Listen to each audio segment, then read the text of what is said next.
In this video, we will be describing the molecular shapes of molecules that violate the octet rules. So in other words, the central atom is going to be in the third period or greater, and so we have somewhat more complex molecular shapes to consider.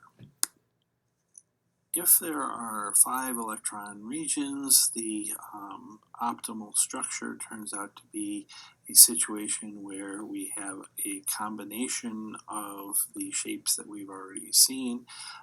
We have a combination of a trigonal planar structure along with a linear structure. And so in this case, it appears as if it is two triangles that are connected at the base of the triangle, and we refer to this as a trigonal bipyramid. The angles in this structure are of two different types. In the equilateral triangle, the angles are 120 degrees, but then in the angle between the axial position and the so-called equatorial positions, the angle is approximately 90 degrees. So, a good example of this would be something like xenon difluoride, where the structure has the two fluorines, and then also has some lone pairs. We have to consider situations where how much space is being occupied by the various kinds of electron pairs.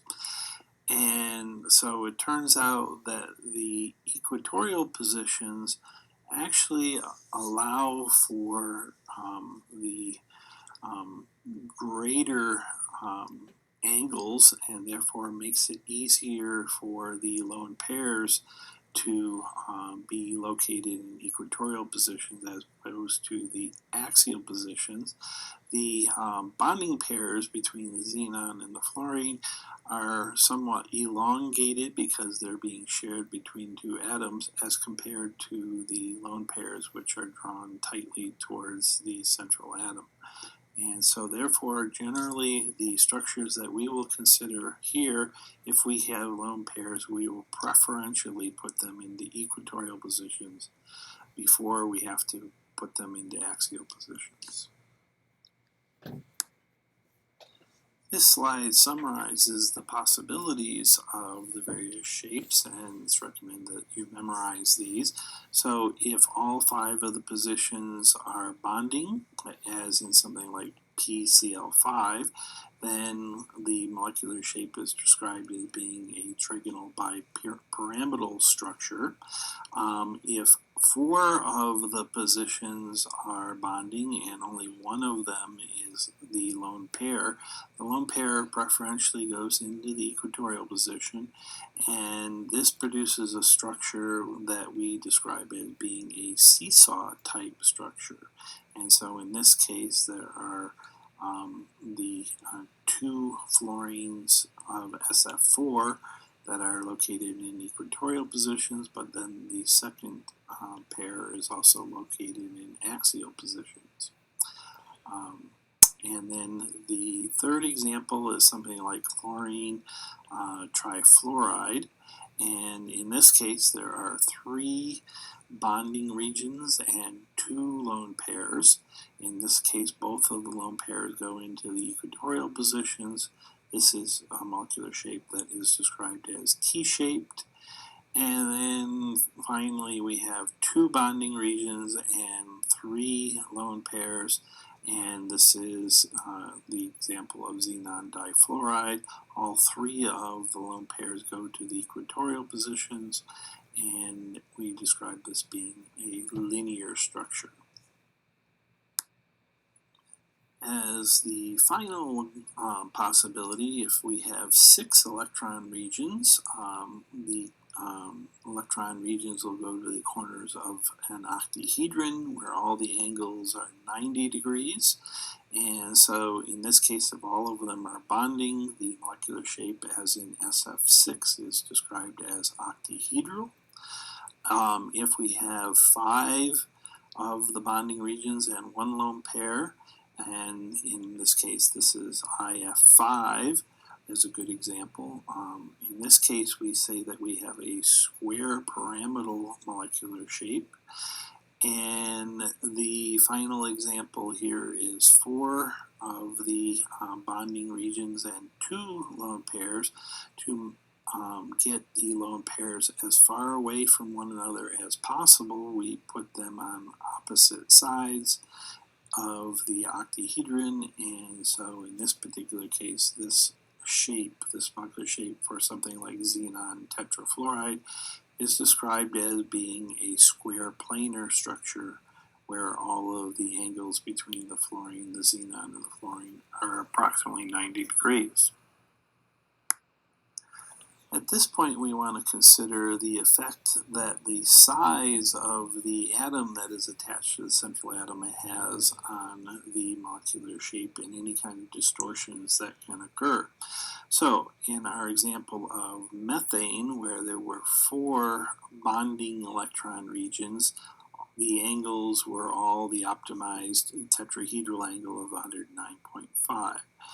However, if we don't have all the same atoms, say for example in something like chloromethane, for the 3 regions that involve bonds to the hydrogens, since hydrogen is quite a bit smaller, that bond length, the carbon-hydrogen bond length, is quite a bit smaller than the carbon-chlorine bond length.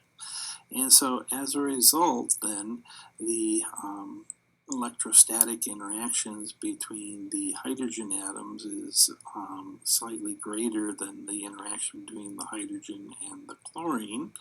And as a result, this causes a distortion so that the HCH angle increases slightly at the expense of the HCCl bond angle.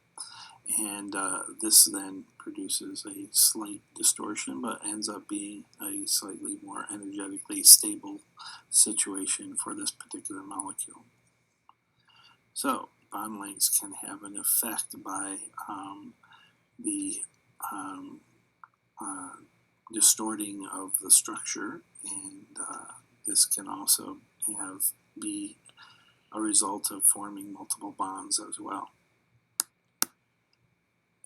As we had alluded to earlier in terms of the effect of the lone pairs in the trigonal bipyramidal structure, lone pairs tend to take up a little bit more room around a central atom than bonding pairs, and so this can then also be observed when we have molecules such as ammonia or water.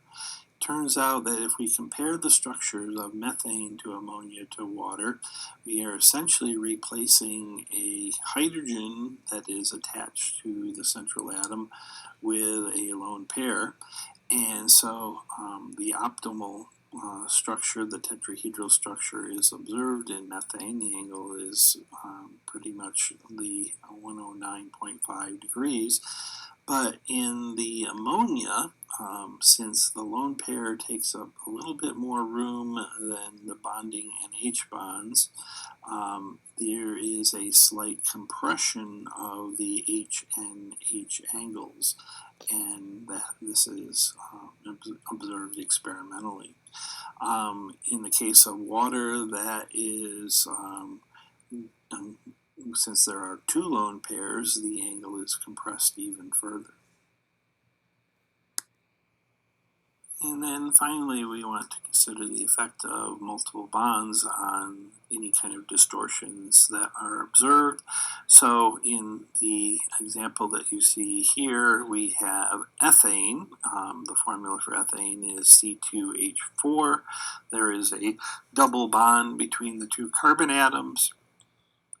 We would expect that there would be 3 electron regions around the carbon atoms, which has a trigonal planar molecular shape with optimal angles of 120 degrees. Turns out that the HCH angles are somewhat compressed in comparison to that because the double bond has multiple electron that are being shared between the two carbon atoms. This takes up more room around each of the carbon atoms than the CH bonding pair of electrons, and therefore compresses the angle slightly. A very similar and isoelectronic molecule is that of formaldehyde. In this case, the double bond between the carbon and the oxygen is the bonding region that takes up slightly more room and compresses the angle between the H, the C, and the H ever so slightly.